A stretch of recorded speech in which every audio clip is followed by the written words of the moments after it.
quieres para nosotros como individuos, como familia, como iglesia, oh Dios. Padre, ayúdanos a despojarnos de todo peso que nos impide caminar contigo y nos impide que tú te glorifiques en nuestras vidas. Bendice nuestra familia, bendice el tiempo de los niños. Gracias te damos, Señor, porque podemos esperar en ti. Porque la obra no se trata del esfuerzo que podamos hacer humanamente. Dice tu palabra que en vano edifica el hombre si tú, Espíritu Santo, no edificas la casa. Por lo tanto, queremos darte, oh Dios, el especial lugar en nuestras vidas y en nuestros proyectos, en nuestras visiones, para que tú puedas hacer como tú quieras. Es largo el camino, es difícil el camino, son difíciles los comienzos, pero para ti no hay nada imposible. Para ti no hay nada, oh Dios, que podamos lograr como inmortales cuando estamos depositados en tus manos. Ayúdanos a creer. Reprende en el nombre de Jesús toda duda. Reprende en el nombre de Jesús todo desánimo. Reprende, Señor, toda dardo de fuego que el enemigo traiga a la mente. Reprende toda distracción.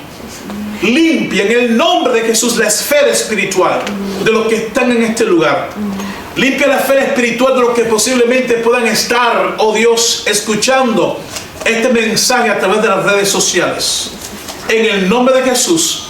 Amén. Vamos a dar un aplauso una vez más al Señor. Y quiero que te animes en esta mañana a estudiar la palabra conmigo. Entonces,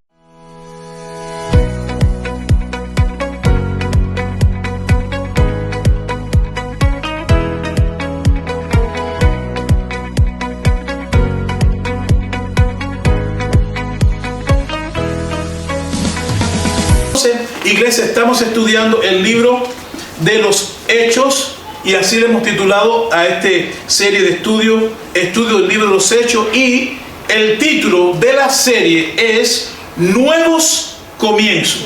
Ahora, hoy vamos a ver los propósitos que tenemos para el mensaje. Que la iglesia conozca las condiciones que permitió a la primera iglesia recibir el bautizo del Espíritu Santo.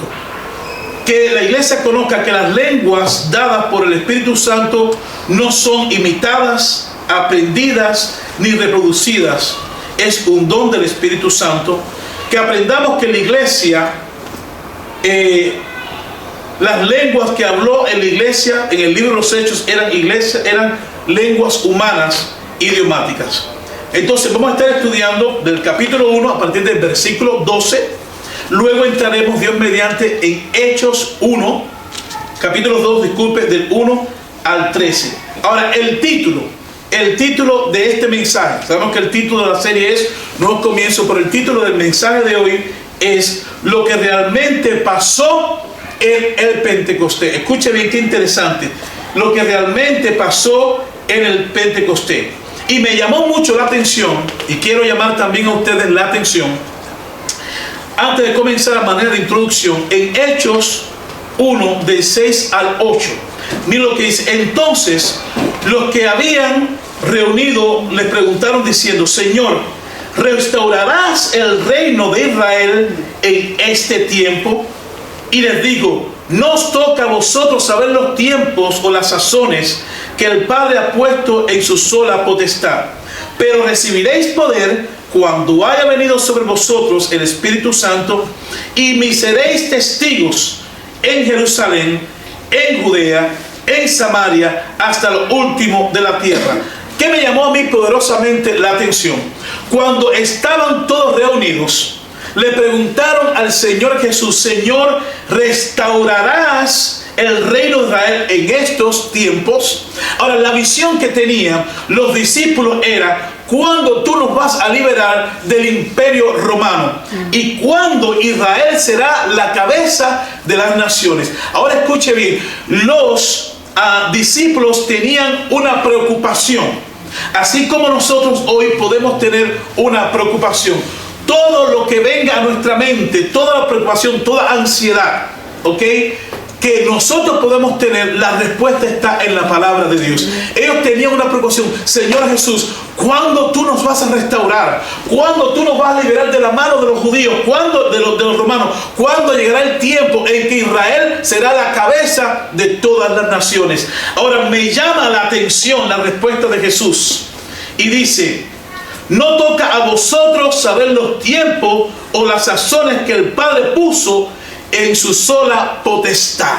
Le está diciendo: ustedes enfóquense, porque eso no es problema de ustedes. Es probable que en esta mañana nosotros estamos preocupados por algo que dice el Señor: no tienen por qué preocuparse, porque la palabra dice: echa mi carga sobre mí y yo os sustentaré, no dejará para siempre caído el justo. Ustedes están preocupando por razones que a ustedes no les toca preocuparse. ¿Alguien entiende lo que estoy hablando? En el contexto, ellos estaban basándose en un contexto político.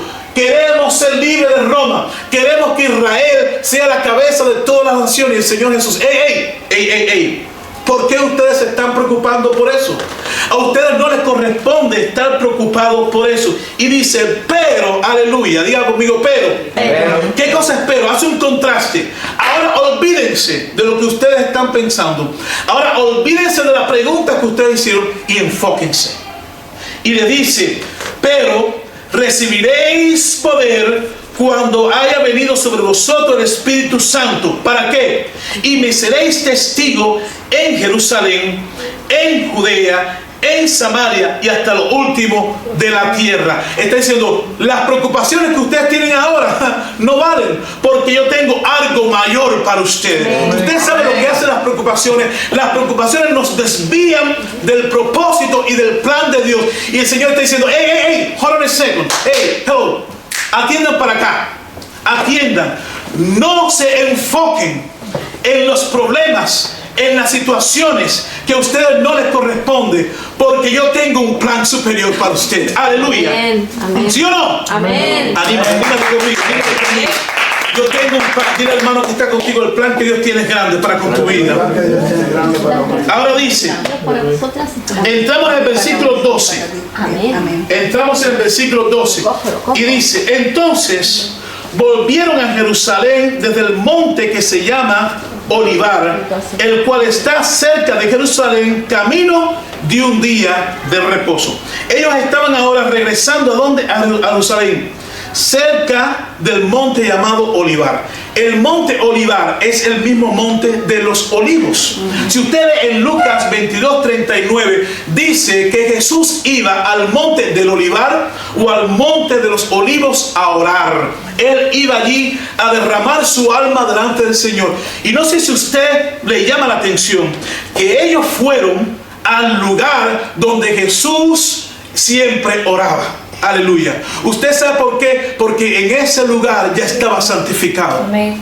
Hay un lugar en tu vida, en tu corazón, en tu casa, que tiene que estar santificado para el Señor. Y qué casualidad o qué propósito más hermoso que ellos fueron todos al monte del Olivar, y el cual está cerca de Jerusalén, camino a un día de reposo. Hablando geográficamente, estaba el monte de los olivos, y al frente, solamente a pocos kilómetros, estaba Jerusalén. Jerusalén, el lugar donde se iba a suceder algo importante. Déjame decirte, usted está en un proyecto, usted tiene planes, pero no se rinda, porque si usted está en una transición en el Espíritu Santo, usted va a llegar al lugar. Lo más importante es que usted esté en el lugar correcto. Amén. Ellos estaban en el lugar correcto, porque fue el lugar indicado por Dios.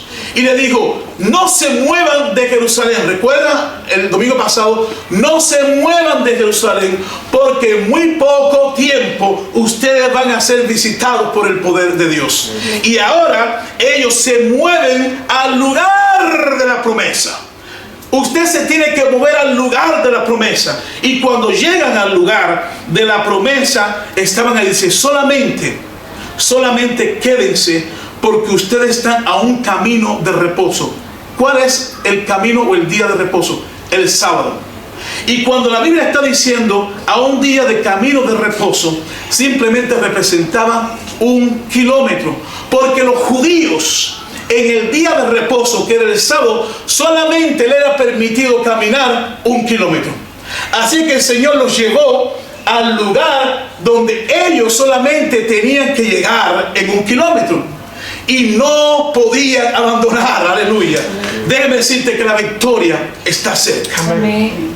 Tu victoria está cerca. Solamente está que continúes enfocado. Dice ahora en el versículo 13: y entrados subieron al aposento alto. Las casas de los judíos tenían por lo general 2 pisos.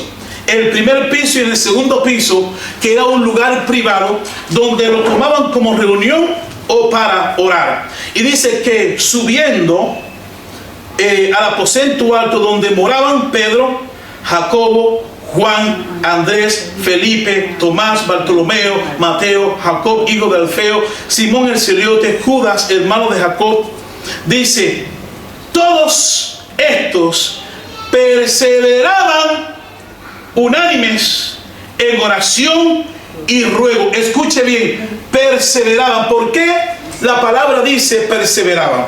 Porque siempre, para que usted llegue a la meta, para que usted llegue al propósito, no va a ser fácil. Hay que perseverar. Cuando usted sabe lo que usted quiere, usted no se rinde. Ahora, usted no va a luchar con sus propias armas. Usted no va a luchar con sus propios esfuerzos. Usted no va a luchar con su pecho. Usted no va a luchar con sus pies. Usted no va a luchar con sus almas. Dice, todos estos perseveraban como unánimes. ¿Por qué? Porque habíamos hablado el domingo pasado que en la unión que hay, la glorificación de Dios. Habíamos hablado textualmente que en el acuerdo hay poder. Y ellos yo estoy orando. Usted sabe que yo y mi esposa, Chante y Carlitos, día por día, día por día, día por día, oramos. Todas las noches íbamos a través de un tiempo de oración antes de ir a acostar. Hermano, hoy puedo decirle que cada una de esas oraciones para la gloria de Dios fueron respondidas. Amén. Todas. Pero usted sabe que es importante que estamos unánimes. Y yo le decía ayer a mi hijo, le decía a mi nuera, le decía, hey, tenemos que restaurar esos tiempos. El tiempo de oración en el hogar hay que restaurarlo. Si usted quiere victoria en su vida, hay que orar. Si usted quiere victoria en su ministerio, hay que orar. Si usted quiere ver victoria sobre sus hijos, hay que orar. Pero hay que orar juntos. Yo siempre, a mí me ha preocupado que cómo es posible que hayan matrimonios cristianos que no oren juntos. Que no hayan toda una familia convertida al Señor, que vivan bajo un mismo techo, que no oren juntos. Déjeme decirle, cuando eso pasa, hay una puerta abierta al infierno. Cuando hay matrimonios que están juntos y ellos no oran, there is an open door to hell. Hay una puerta abierta al infierno. Cuando hay una familia que todos viven bajo un mismo techo y no oran, hay una puerta abierta al infierno. Porque es bueno que oremos en lo individual, pero por alguna razón la Biblia enseña que la oración es importante cuando estamos juntos. Por alguna razón el Señor le dijo, vayan a Jerusalén y permanezcan unánimes. Porque nosotros creamos, y vamos a hacerlo aquí también, y está funcionando increíble, algo que se llama la oración en compañerismo. Y cada uno de los miembros en la iglesia en Cuba, cada uno de ellos tiene un partner de oración, un compañero por orar. Oran por teléfono, oran por WhatsApp, pero tienen una hora determinada donde cada uno ora por el otro. Hermano, es increíble. Es increíble. Al regresar a Cuba activamos de nuevo este ministerio. Y todas aquellas personas que no tenían un compañero por orar, buscaron una persona. Esa persona es la persona que va a orar por usted con carga. Usted va a orar por esa persona y llega a ser una intimidad tan importante en el Señor que Dios se glorifica. Ahora, ellos estaban en el aposento alto. un lugar de privacidad, un lugar para buscar al Señor. Y dice que permanecían como separados. No. Dice que estaban como unánimes. Ahora, lo que tenían en común en esa reunión era la oración. Era la oración. ¿Qué es orar? Orar es hablar con Dios. Nosotros no necesitamos toda una fraseología o un diccionario de palabras hermosas para hablar con Dios. El Señor es la persona más sencilla que hay. Pero te voy a decir algo. La palabra dice que cuando tú no sabes qué orar, el Espíritu Santo pone la palabra en ti. Amén. Cuando tú no tienes la idea, el Espíritu Santo está intercediendo por tu vida. Solamente hace falta la disposición para orar. Pero dice la Biblia que no solamente estaban unánimes, que no solamente estaban orando, sino que estaban rogando. Diga conmigo, rogar. Y te dice, bueno, pastor, ¿cuál es la oración? ¿Cuál es la diferencia entre orar y rogar? Ok, nosotros normalmente estamos obligados a hablar. Estamos obligados, es la forma de comunicarnos. Nosotros hablamos con Dios y nos comunicamos. Yo tengo un alumno mío que ha sido uno de mis mejores amigos desde que yo llegué a este país. Y él me decía, reza por mí. Y yo le decía, reza no, ora. Y decía, pero es lo mismo. Y yo, no. Cuando usted reza es un cliché. Cuando usted reza es algo que no cambia, es algo que usted aprende mecánicamente, y Dios no es una persona mecánica. Dios es un ser personal. Amén. Que te entiende, que te escucha, que te comprende, y Él quiere que tú le hables todas las cosas. Ah, pastor, ya entiendo, pero ¿qué cosa es rogar? Bueno, el ejemplo es Jesús. Cuando Jesús estaba en el monte de Getsemaní, que también es en los Olivos, dice que oraba y su oración era agónica, porque Él sabía que iba a entrar a Jerusalén para ser crucificado y morir por nuestros pecados, ¿sí o no? Y dice que era tanto el sufrimiento que Él como humano sentía que estaba agonizando y rogaba al Padre. Rogar es hablar al Señor de una necesidad en dolor. Rogar es hablar de una necesidad en sufrimiento. Rogar es implorar. Rogar es humillarte. Rogar es depender totalmente de Dios y de su voluntad. Amén. Hay algo muy hermoso que a nosotros nos cuesta trabajo hacer, y es decirle, Señor, que no se haga mi voluntad, sino que se haga la tuya.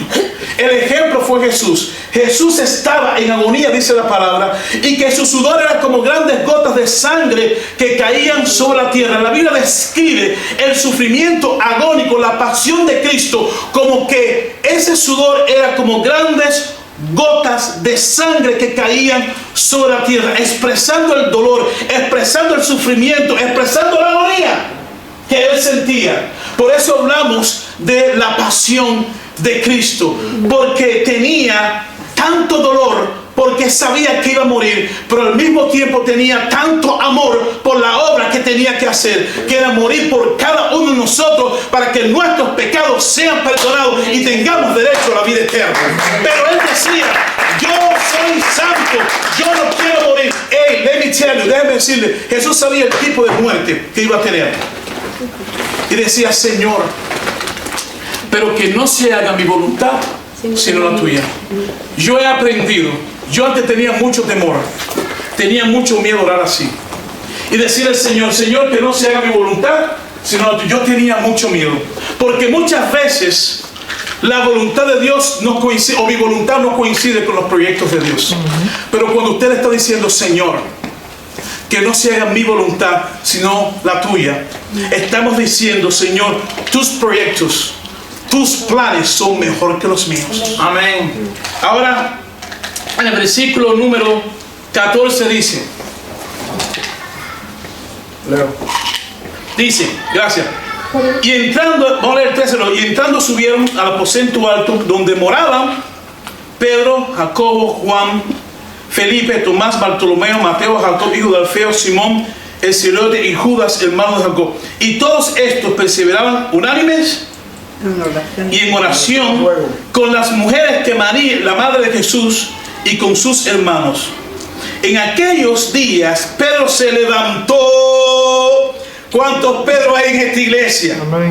¿Cuántos Pedros hay en esta iglesia? Y no estoy hablando de un hombre, estoy hablando de un género, estoy hablando de personas que se quieren levantar en estos tiempos, en medio de los hermanos, y los reunió, y los reunidos eran como 120, y el número en número. Y dijo, ahora, ¿cuántos eran?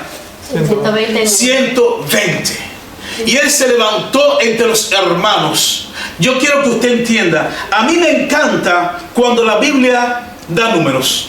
Aunque para nosotros los números no deben ser importantes, sí es importante que si la iglesia crece espiritualmente, la iglesia tiene que crecer numéricamente. Amén. Yo quiero que usted entienda, el pastor no pare ovejas. El pastor no pare ovejas.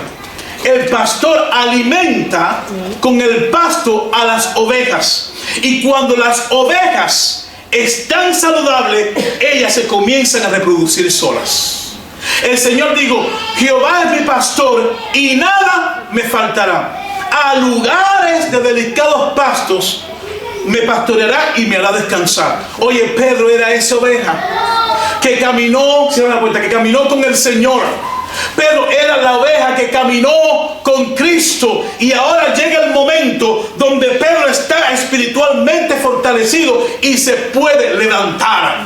La única forma que una persona se puede levantar en Cristo es que conozca a Cristo. Escúcheme, no que tenga la cultura de Cristo. Nadie se levanta con la cultura de Cristo. ¿Cuál es la cultura de Cristo? Saber los cánticos, dar ofrendas, venir a la iglesia en todos los servicios. Eso es cultura. Pero Pedro tenía más que la cultura. Pedro tenía una relación de amor con el Señor Jesucristo. Hay un pasaje que a mí me apasiona, amada iglesia, y es que cuando Pedro negó al Padre, cuando Pedro negó a Jesucristo, se derrumbó el mundo. Yo no sé cuántos de ustedes han pecado contra el Padre, aleluya, y se nos derrumba el mundo, hay tanto dolor. Pero yo quiero decirle que cuando Pedro negó al Padre, cuando Pedro negó a Jesús, usted sabe lo que había en Pedro, un dolor tan grande, porque lo último que Pedro tenía en su mente era: traicioné a Jesús y ahora está muerto, y no tenía esperanza. Así como hay tanta gente en el mundo que no tienen esperanza porque creen que Cristo está muerto, así estaba Pedro, y así estaban los discípulos, y estaba en una agonía, en un llanto. Pero al tercer día, aleluya, dice la Biblia que Jesús, ¿qué? Resucitó. No, creo, iglesia, creo que Jesús resucitó. Ahora, Pedro estaba lejos. Estaban llorando, estaban diciendo: Dios mío, el recuerdo que se llevó el maestro de mí fue que lo traicioné. Pero cuando Cristo resucita, se acordó de Pedro. Cuando tú y yo, aleluya, nos hemos apartado de Dios y hemos pecado, Dios se acuerda de nosotros en medio de nuestro pecado. Qué gran Dios tenemos. Amén. Y cuando resucitó, que las mujeres fueron a la tumba y vieron a los ángeles, dijeron: ¿por qué busca entre los muertos al que vive? Vayan y díganle a Pedro que el Señor resucitó. Aleluya. Y cuando las mujeres llegaron a Pedro, dijeron: Pedro, no llores más, porque Jesús está vivo, Él resucitó. Y dice la Biblia que rápidamente Pedro se levantó y fue corriendo, y cuando vio al maestro lo abrazó. Aleluya. Hermano, qué hermoso. Hermano, qué escritura. Hermano, qué verdad. Entonces, en esa experiencia que él sintió el perdón de Dios y el amor de Dios y la gracia de Dios y la misericordia de Dios, ahora cuando está ellos reunidos en el aposento alto, que están orando, que están juntos, que están buscando al Señor, dice: yo tengo que hacer algo, porque ya he tenido un encuentro con Cristo. Cuando la gente tiene un encuentro con Cristo, tiene que hacer algo. Aleluya. Cuando la gente tiene un encuentro con Cristo, no se pueden quedar sentados en la banca. Cuando la gente tiene un encuentro con Cristo y con el Espíritu Santo, dice: yo tengo que trabajar para Dios. Cuando la gente tiene un encuentro con Cristo, no son perezosos. Dios. Amén. Y dice, Dios me ha dado tanto que yo tengo. Y dice que se levantó Pedro en medio de los hermanos. Y los reunidos eran como 120. Esa es la meta. La meta para Capilla Calvario de aquí a 6 meses a un año son 120 y más. Dile más alto, 120 y más. No, hermano, diga bien alto. 120. Más alto de atrás, 120. ¿Cuál es la visión para esta iglesia? 6 meses, un año, 120 y más. Amén. Créelo. Que no lo vas a hacer tú. Vamos a ver el Espíritu Santo. Un poquito más. ¿Quién va a hacerlo? El Espíritu Santo. ¿Quién lo va a hacer? ¿Quién lo va a hacer? El Espíritu Santo. Avanzamos. Tenemos que entrar al capítulo 2. En aquellos días Pedro se levantó en medio de los hermanos y los unidos eran como 120 el número y dijo: varones hermanos, era necesario, así algo es necesario que no pueda abortarse. Para que la mujer pueda dar a luz un hijo, tiene que transcurrir 9 meses. Es necesario que se cumpliese las escrituras en el que el Espíritu Santo habló antes de la boca de David acerca de Judas, que fue guiado lo que fue guía de los que prendieron a Jesús. Disculpen. Y entonces fíjense bien que desde el tiempo de David había sido profetizado lo que Judas haría. Y era contado con nosotros y tenía parte en este ministerio. Es decir, que aquel que le traicionó, Judas, era parte del ministerio. Era el tesorero.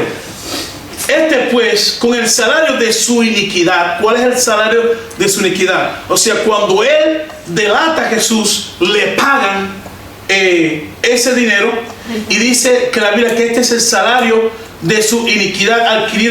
Adquirió un campo y cayendo de cabeza se reventó por la mitad y todas sus entrañas se derramaron. Y fue notorio a todos los que habían, a los habitantes de Jerusalén, y fue notorio a todos los habitantes de Jerusalén, de tal manera que aquel campo se llama en su propia lengua Acelama, que quiere decir campo de sangre. Ahora, pastor, lo que yo he escuchado es que Judas se ahorcó. Ahora, recuerde bien, amada iglesia, que los apóstoles narran desde sus perspectivas cómo fue la muerte de Judas. Mateo expresa que Judas fue y se ahorcó. Mateo está expresando la causa de la muerte. Se ahorcó. Pero aquí en el libro de los Hechos, y Pedro está escribiendo o narrando qué sucedió después que se ahorcó. La soga se parte y dice que su cabeza cae y sus entrañas son derramadas sobre la tierra. En el Salmo también David expresa en el Salmo que esto iba a suceder. Ahora vamos a leer en el versículo 21. Es necesario pues que de estos hombres que han estado juntos con nosotros todos el tiempo que el Señor Jesús entraba y salía con nosotros. Ahora está hablando de todos los discípulos y está hablando de los 3 años que ellos caminaron con Jesús. Por lo tanto, recuerden que una de las características para ser que apóstoles era haber vivido los 3 años con Jesús, comenzando desde el bautizo de Juan hasta el día en que 3 entre nosotros fue recibido arriba. ¿Testigo de qué? De su ascensión al cielo. Dice luego, uno se hace testigo con nosotros de su resurrección. Es decir, vida, muerte y resurrección. Versículo 23. Y señalaron a 2, a José llamado Barsabás, que tenía por sobrenombre Justo, y a Matías.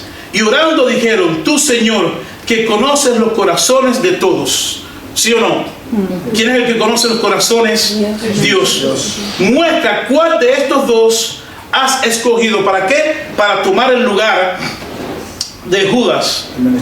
El ministerio de Judas. Para que tome parte este ministerio apostolado. De que cayó Judas por transgresión para irse a su propio lugar. Ahora escuche bien, era costumbre echar suerte, así como echaron suerte cuando Jesús estaba, y Dios lo hacía, echando suertes. Yo recuerdo cuando yo y Miss Lady éramos novios. Miss Lady tenía muchos enamorados, muchos. Miss Lady tenía muchos. El más feo era yo. Así se lo, no, en serio, el más feo era yo. Y había un joven que hoy es pastor de nuestra iglesia también. Él pastorea la iglesia al frente, pero es miembro de la directiva de nuestra iglesia. Somos muy amigos desde entonces. Imagínense, yo tenía 19, 20 años.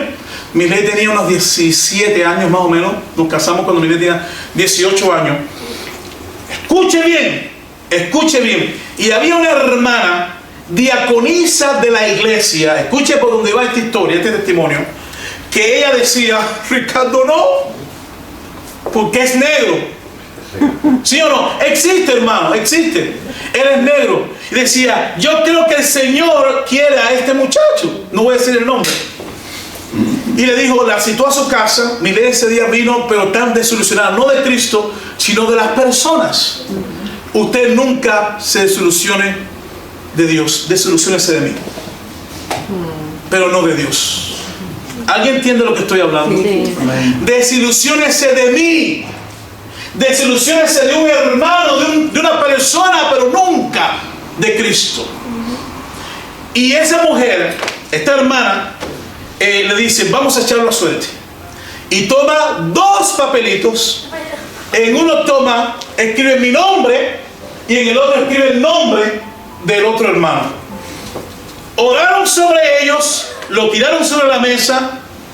Cuando abrió, Ricardo. Y dice ella: no, vamos a volverlo a hacer. La hermana: bueno, yo no estaba consciente de lo que estaba pasando, pero Dios conoce los corazones. Yo no sabía el corazón de aquella mujer para mí, pero Dios conoce los corazones. Amén. Y sucedió que por segunda vez oraron, tiraron los pastores, echaron fuerte. El negro, Ricardo. Y dice ella: a la tercera mala vencida. Mi ladies me decía: Ricardo, a mí se me salían las lágrimas porque yo no podía creer lo que estaba haciendo esa hermana. No podía creerlo. Era un líder de la iglesia. Dios. Era alguien supuestamente nos amaba, nos abrazaba. Y por tercera vez tomó los papeles, lo tiró sobre la mesa. ¿Y quién salió? El negro. El negro. Y para la gloria de Dios, para la gloria de Dios, llevamos 29 años casados. Amén. Amén. Aleluya. Ahora, es decir, que estas cosas suceden. Vamos a entrar en el capítulo 2, por favor. Cuando llegaron el día de Pentecostés, y el título del mensaje es: ¿cuál es la realidad del Pentecostés? Cuando llegó el día de Pentecostés, estaban todos nuevamente, ¿qué? Unidos. Estaban dispersos. No. Dice la palabra unánimes, aleluya, Amén. juntos en un mismo sentir. Aquí la Biblia, cuando está hablando de que estaban unánimes juntos, no está hablando solamente de estar físico. Nosotros podemos estar lejos, pero ser unánimes en el sentir del Señor. Una iglesia que no esté unánimes en el sentir va a desaparecer. Cuando llegaron el día de Pentecostés, estaban todos unánimes juntos, y de repente vino del cielo un estruendo como de viento. Escucha, dice como de un viento recio. como, no era un viento. ¿Y por qué quiero enfatizar como? Porque hay doctrinas que dicen que era un viento, que era una fuerza activa. No, era como, está comparando. Vuelvo a leer. Y de repente vino del cielo un estruendo como de un viento recio que soplaba, el cual llenaba toda la casa donde estaban sentados. Y se les aparecieron lenguas repartidas como fuego, asentándose sobre cada uno de ellos. Y fueron todos llenos del Espíritu Santo, y comenzaron a hablar en otras lenguas. Ahora miren lo que yo subrayé en la Biblia. Por favor, estudiante de la Biblia, si usted quiere subrayarlo o anotarlo, dice: según el Espíritu les daba que hablasen. Lo que dice la Biblia, que cuando se asentó el Espíritu Santo sobre ellos, comenzaron a hablar en lengua según el Espíritu le dase que hablasen. Lo que quiero decir esto, que las lenguas no son practicadas, las lenguas no son dadas, las lenguas no son imitadas, las lenguas son dadas por el Espíritu Santo.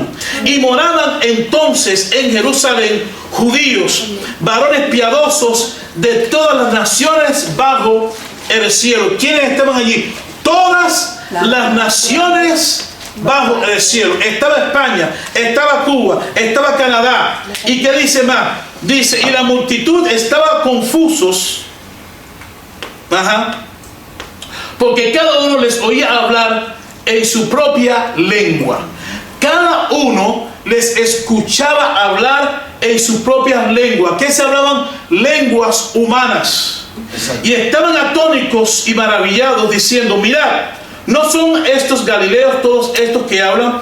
¿Cómo pues les oímos nosotros hablar a cada uno en nuestras lenguas en las que hemos nacido? ¿Cómo era la lengua? Eran lenguas humanas. Portos, medos, elamitas y los que habitaban en Mesopotamia, en Judea, en Capadocia, en Ponto, en Asia, en Frigia, espera un momentico por favor, en Panfilia, en Egipto y las regiones de África más allá de Cirene, y romanos, aquí residentes tanto en Judía como presélitos, cretenses, árabes, les oímos hablar en nuestras lenguas. Versículo 11, les oímos hablar en nuestras lenguas las maravillas de Dios. Amén. Estaban todas las naciones bajo la tierra. El Espíritu Santo vino sobre ellos y comenzaron a hablar en lenguas humanas. Entienda esto. Entonces, ¿qué pasó realmente en el día de Pentecostés? El Espíritu Santo cayó sobre los creyentes. ¿Por qué? Porque estaban unánimes, porque eran de un mismo sentir, porque no estaban preocupados, estaban enfocados en la promesa que el Padre dijo, y les enviaré un consolador, el cual estará con ustedes. Estaban enfocados en la promesa de que vendría sobre ellos el Espíritu Santo. Estaban enfocados en la palabra, no en las preocupaciones, sino en lo que Dios iba a traer a sus vidas. Cuando llegó el derramamiento del Espíritu Santo sobre ellos, comenzaron a hablar todas estas personas, todas las naciones que estaban bajo el cielo, comenzaron a hablar cada uno sus lenguas. Y los que eran de otros países decían, ¿cómo es posible que le escuchamos hablar nuestras propias lenguas? Y escuchen bien, y lo que hablaban eran las maravillas de Dios. Es decir, que lo que hablaban ellos eran palabra profética, testificaban de Dios. Por lo tanto, todo el mundo era entendido en lo que hablaban. Cuando usted entiende que dice que hablaban las maravillas de Dios, es que testificaban de lo que Dios hizo, testificaban de la gloria de Dios, testificaban del programa de Dios, de los objetivos de Dios, del propósito, y todos se entendían. Ahora dice, y estaban todos atónicos y perplejos, diciendo unos a otros, ¿qué quieren decir estos más? Otros, burlándose, decían, están llenos de mostos. Quiero detenerme aquí. Iglesia, no sé, está tan claro lo que enseña la Biblia. La Biblia dice que ellos hablaban lenguas y en esas lenguas profetizaban. ¿Qué significa la palabra profetizar? Ok, edificaban y exhortaban. Cuando alguien profetiza de parte de Dios, tiene que traer restauración a la iglesia. Cuando habla profetiza, la palabra profetizar significa que Dios está hablando de ti acerca de un evento, que Dios está hablando palabra, y el propósito, escuche bien, el propósito de la profecía es edificar a la iglesia. El propósito de la palabra profética es que la gente sean restaurados. Ahora, ¿qué está sucediendo en estos tiempos? Hace mucho tiempo, no entiendo qué pasa acá, No entiendo que la gente no entiende con lo que enseña la palabra de Dios. La gente, hoy en tiempo en las iglesias, todo el mundo está hablando en lengua. ¿Alguien sabe lo que estoy hablando? Amén. Y nadie entiende lo que se está diciendo. No hay un sonido claro de lo que se está hablando. Los solares. Yo no recibo una palabra de parte de Dios cuando todo el mundo habla en lengua que no son humanas. Uf, Corintio. Es importante que la profecía venga clara a la vida. Por eso el don que el Espíritu Santo repartió en los hechos eran lenguas humanas, con el único propósito de que todos escucharan las maravillas de Dios. En cada idioma. Hace algún tiempo, unos años, muchos años atrás, yo no estaba casado con Miss Lady, creo que ni siquiera conocía a Miss Lady. Nosotros visitamos una iglesia pentecostal en La Habana, en Cuba. Si usted no ha escuchado hablar de Freddy el Brujo, apúntelo ahí. Freddy el Brujo, un testimonio poderosísimo. Este hombre era sacerdote del diablo. El diablo lo había escogido desde niño para servirle. Un puertorriqueño tenía unos conocimientos. Usted escucha el testimonio, se llama Freddy el Brujo. En YouTube lo pueden ver. Él regresó, él fue a Cuba y visitó esta iglesia y fue con un equipo de hermanos y hermanas de su iglesia y dio su testimonio. Los muchachos saben, esta iglesia, muy pequeña, la puerta de salida es, usted para salir tiene que salir de lado, aun cuando usted es una persona delgada, ¿sí o no? Usted tiene que salir porque es muy estrecha la puerta. Y en ese recinto había más de 100 y pico de personas. Atrás, una ventana donde la gente se paraban para ver el culto. Mucha gente. Yo digo que ese día había más de 300 personas en ese lugar. Escuche bien, más de 300 personas en ese lugar. Y el pastor Freddy estaba dando su testimonio. El pastor tenía que salir de ahí, ir a otra iglesia donde estaba programado a enseñar, pero se quedó un equipo de su iglesia en Puerto Rico para continuar el culto. Él se fue. Comienza la alabanza y las personas comienzan a hablar en lengua. Y todo el mundo empezó, yo no sé las lenguas se hablan hoy, todo el mundo empezó a hablar en lengua. Y era toda la iglesia hablando en lengua, toda la iglesia hablando en lengua, toda la iglesia hablando en lengua, pero no había un traductor, no había una profecía, no había una palabra que pudiera edificar. Y una de las hermanas de Puerto Rico se acerca al pastor y le dice: pastor, detenga el servicio, por favor, detenga el culto. Cuando detiene el pastor el culto, le dice: pastor, aquí se ha estado blasfemando al Espíritu Santo en lengua. ¿Cómo se supo que era verdad lo que esta mujer estaba declarando? Automáticamente que dijo: aquí se está blasfemando el nombre del Espíritu Santo, automáticamente se comenzaron a manifestar muchas personas con demonios y comenzaron a atacar a la congregación. Recuerdo aquello. Imagínese, en aquella puerta todo el mundo quería salir por el mismo lugar y todos estamos trabados y todo el mundo, porque se estaba repartiendo golpes, había una gritería, aquello era un desorden. Escuche bien, eso sucede cuando no hay orden. Eso sucede en la iglesia cuando no existe el orden. Diga conmigo: orden. El orden le da a usted un derecho y una autoridad. Cuando no hay orden en la iglesia, se pierde el derecho y la autoridad. Y cuando hay desorden, es una puerta abierta para que los demonios engañen a las personas. Es interesante, y lo veremos el próximo domingo, que las lenguas que se hablan aquí, por eso estoy hablando de la realidad de lo que sucedió en el Pentecostés, es que hablaban las lenguas humanas y todos entendían las maravillas de Dios. Amada iglesia, el carácter de la iglesia siempre tiene que ser profético. Lo que esto significa que cuando hay una palabra, esa palabra tiene que edificar mi vida. Cuando hay una palabra, esa palabra tiene que restaurar mi vida. Cuando hay una palabra y es de Dios, tiene que traer consolación a mi vida. Cuando hay una palabra de parte de Dios, aún me reprende. Cuando hay una palabra de parte de Dios y la gente lo recibe, la gente sale diferente. Amén. Y lo que tiene que suceder en nuestras iglesias hoy es que todos puedan entender el mensaje que Dios trae. Vamos a terminar entonces. Versículo 13, ¿no? 12.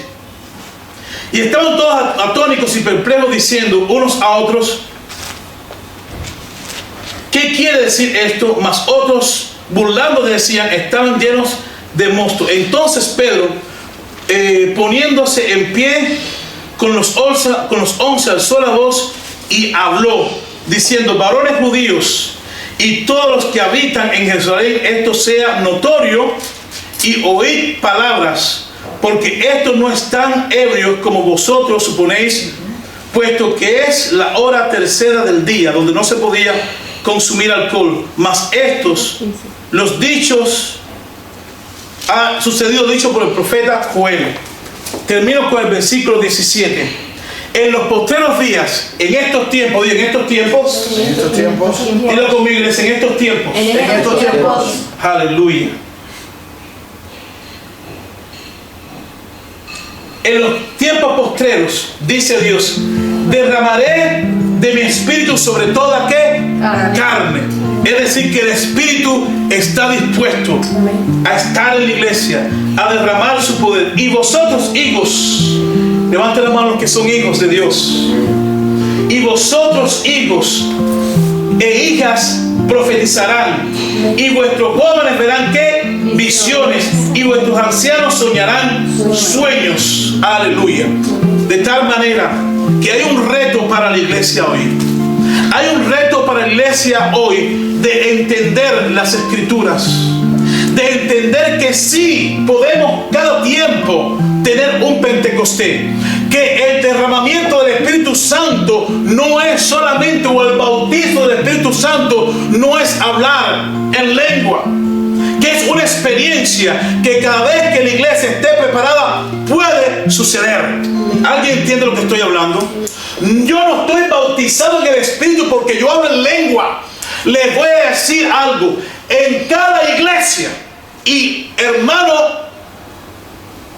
con toda la autoridad del cielo me atrevo a decir, en todas las iglesias que conozco, si hay 3 personas que verdaderamente hablan lenguas de parte de Dios, 3 personas es mucho. Si hay 3 personas que han entendido el mensaje acerca de lo que sucedió en el Pentecostés, es mucho. Porque si lo entendiéramos, hoy no declaramos que hablar en lengua es el bautizo del Espíritu Santo. Usted sabe lo que dice la Biblia, que mayor, y lo vamos a estudiar el domingo próximo, que mayor es el que profetiza que aquel que habla en lengua. Entonces, si yo profetizo, no tengo el bautizo del Espíritu Santo. Tengo que hablar en lengua. Hey, let me tell you. Déjeme decirle, deme un solo texto bíblico que dice que el bautizo del Espíritu Santo es hablar en lengua. Hablar en lengua fue una de las manifestaciones de lo que sucedió en el Pentecostés. Y no podía suceder a menos que estuvieran todos una experiencia con Cristo. Lo primero, para que exista ese derramar del Espíritu Santo, tenían que tener una experiencia con Cristo, así como hablamos de Pedro. Segundo, estar unánimes, no físicamente, sino en el propósito de Dios. Tercero, en ruego. Y cuarto, dice la Biblia, que entendían y hablaban las maravillas de Dios. Si tú me vas a traer una palabra, o me trae una palabra que me reprenda de parte de Dios, porque muchas veces no queremos escuchar una palabra que nos reprenda, y dice la Biblia que Dios al hijo que ama lo disciplina. Para mí sería muy triste que en mi pecado Dios no me hablara. ¿Alguien entiende lo que estoy hablando? Me sentiría que Dios me ama, que Dios no ha terminado contigo. Tráeme una palabra que me traiga consuelo en mi dolor de parte del Espíritu Santo. Tráeme una palabra que me exhorte cuando yo me caigo. Tráeme una palabra que me traiga fe cuando veo problemas en mi familia o en alguno de mis hijos. Tráeme una palabra que me consuele y que me dé esperanza cuando estoy pasando por tribulación. Porque para eso es la palabra, para ser entendida, para que Dios sea glorificado a través de ella. Padre, te damos las gracias en esta hora por tu palabra. Gracias, Espíritu Santo, porque hoy entendemos lo que tú quieres hacer. En el nombre de Jesús, Padre, yo te ruego por cada uno de mis hermanos. Oh Dios, trae pasión así como tuvo Pedro. Señor, cuando Pedro tuvo ese encuentro contigo, Dios, después de Cristo haber resucitado, todo cambió. Permite que así cambie todo para nosotros, oh Dios. Padre, en este momento yo te pido por cada uno de mis hermanos en este lugar, en este periodo de nuevos comienzos, así como tú le dijiste a Josué: mira que te mando, que te esfuerzo y que seas valiente, porque yo estaré contigo en el proyecto de Capilla Calvario en este lugar. Yo estaré con los sueños de Capilla Calvario en este lugar. Yo quiero derramar mi espíritu sobre los niños. Quiero derramar mi espíritu sobre los jóvenes. Quiero que los adultos tengan sueños, que tengan visiones. Quiero que la iglesia Capilla Calvario Villarreal sea la iglesia que Dios desde los comienzos lo va a catapultar, oh Dios, para que sea una iglesia de victoria, para que las vidas sean salvas, para que las vidas puedan ser edificadas, para que las vidas puedan entender el plan de salvación, para que las vidas puedan preparar su naturaleza humana para un destino celestial. En el nombre de Jesús, Padre, da ánimo a la iglesia, da esperanza a la iglesia, que cada palabra que Espíritu Santo ha traído en esta mañana, oh Dios mío, confirme el llamado para este lugar. En el nombre de Jesús, alabamos tu nombre y te damos las gracias. Amén. Amén. Amén. Aleluya. Un aplauso al Señor.